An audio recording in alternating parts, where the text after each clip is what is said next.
Maggie Francis of Finwell Close in Rainham opposed proposals to build a housing estate next to her home from the outset, speaking against at a public inquiry. But even then, she never expected that one day she would have a view this close of her new neighbours. The 5 years since have been a revelation for them. The impact felt worse during last spring through lockdown and summer when the house was vibrating. Well, on our lives it was absolute hell.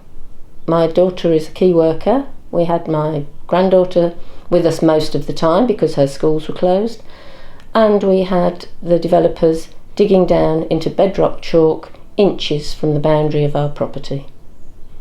It was hell. It was a nightmare. We have been ignored totally, absolutely ignored by anybody and everybody. We have invited people down to come and look, to come and see. You might get oh, I know what you're talking about. No, you don't. Come and look from my boundary of my house. The Francis family warn others who may find themselves living next to a development site that if they expect support from Medway Council's enforcement team, that may not be forthcoming. In fact, they suggest the title enforcement officer should be changed to suggestion officer, and they've made a complaint about lack of action. This lamppost should not have been placed near their garden, but was not removed for 6 months until May 4th, despite an enforcement order for the end of March. Missing from the garden is the mature silver birch tree that was cut down by the developer by accident. Medway Council told Mrs Francis it has experienced an increase in numbers of enforcement investigations, along with COVID-19 impacts that have put pressure on the service.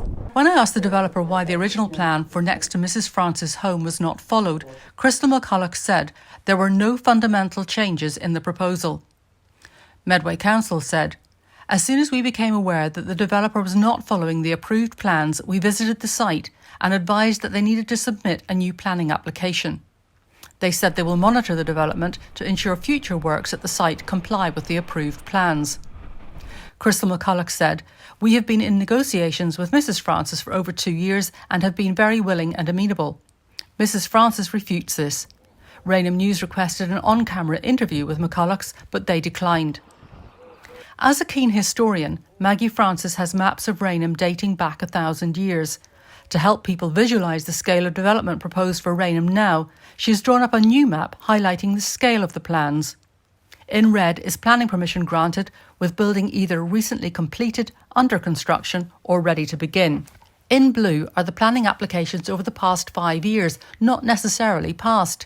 Some of them may have been dismissed completely, though they may be resubmitted with adaptations, or they're waiting decisions, or, as at Pump Lane, are at public inquiry stage.